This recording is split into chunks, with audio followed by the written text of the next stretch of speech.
Olá, crianças! Mais uma aula, hoje aula de História, o surgimento da moeda.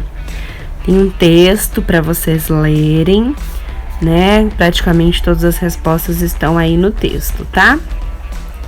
Nós vamos falar de símbolo de equivalência, nós vamos falar da moeda, a concha, que era utilizada como moeda, tá? E aí vamos para as atividades que eu vou explicar. Observe as fotos antigas do comércio de Pirassununga. Então, como semana passada a gente comemorou o aniversário da nossa cidade, eu e a professora Fernanda resolvemos mostrar para vocês, já que a gente está falando de moeda, de troca comercial, como era o comércio em Pirassununga antigamente.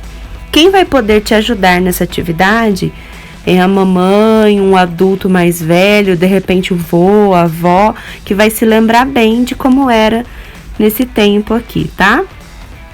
Então, vocês percebam que é bem diferente do que nós temos agora, né? Número 1. Descreva como era o comércio antigamente e nos dias atuais. A gente percebe a parte estética do comércio, que é diferente, né? Antigamente eram chamados de vendas e armazéns, os produtos, né? Olha lá como eram vendidos os produtos, bem diferente do que a gente vê hoje, né? Então você vai conversar aí com um adulto na sua casa e ele vai poder te ajudar, como era antigamente e como é hoje. Hoje a gente tem lojas, né? Cada loja vende um tipo de produto, não pode vender.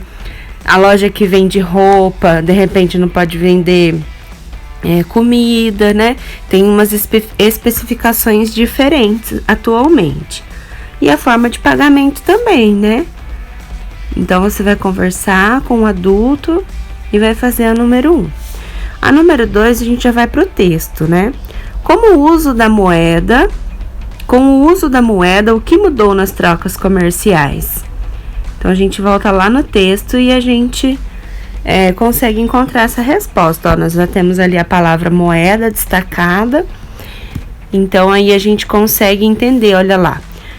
As sementes serviam como uma espécie de moeda. Desse modo, ó, o comércio ficou mais fácil e dinâmico e as trocas deixaram de ser diretas, né? O que era a troca direta? Era aquela que eu tinha o meu produto em excesso e eu trocava com alguém que tinha também o produto cultivado em excesso. Lembra que a professora explicou em outra aula? Então, com o uso da moeda, eu não preciso ter o meu produto em excesso para trocar com alguém que tenha em excesso. A gente tem um produto que vale igual a uma moeda, né? A gente troca o produto que a gente quer comprar pela moeda. Então, ficou mais fácil e aí a gente não precisava ser direta a troca comercial, né? Número 3, né? Segundo o texto, o que significa símbolo de equivalência? Vocês vão lá no texto. Símbolo de equivalência tá aí destacado para vocês. Então, nesse parágrafo a gente consegue entender. O símbolo de equivalência é nada mais que a moeda que foi utilizada para as trocas, né, para as compras. Então, qual foi o símbolo que os primeiros grupos usaram? A semente de trigo. Então, ela era um símbolo de equivalência. Uma quantidade de trigo equivalia a determinado produto. Ó, de equivalência. Então, eu não preciso ter o meu produto para trocar com outro. Porque daí o meu comerciante, né, a minha troca teria que estar interessada no meu produto.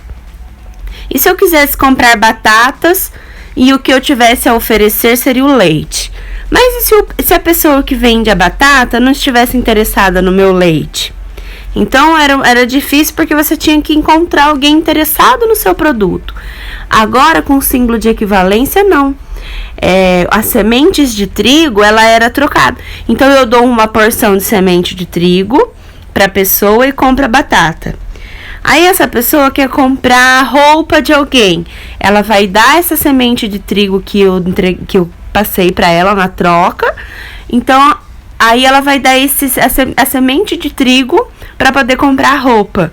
E aí a pessoa que comprou a roupa vai poder comprar outra coisa com as mesmas sementes que eu comprei as batatas.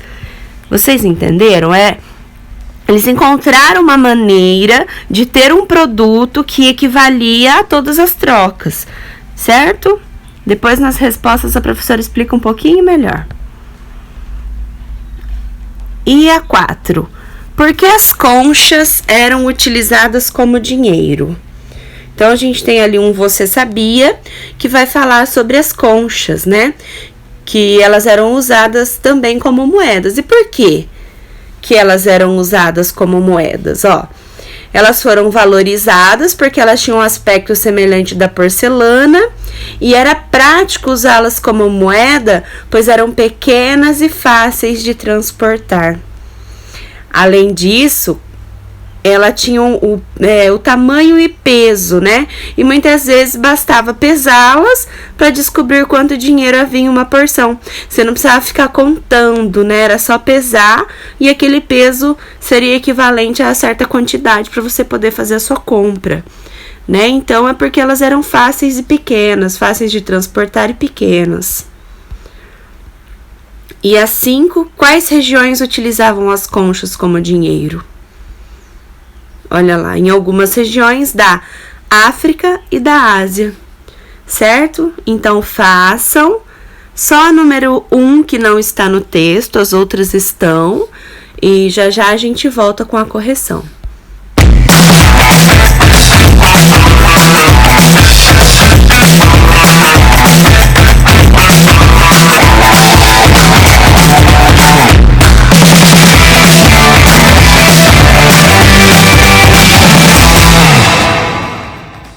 Vamos para a correção. Na atividade 1, a professora colocou algumas opções, tá? Não precisa ser igual da professora, porque a sua família pode ter informações que a professora não colocou, tá?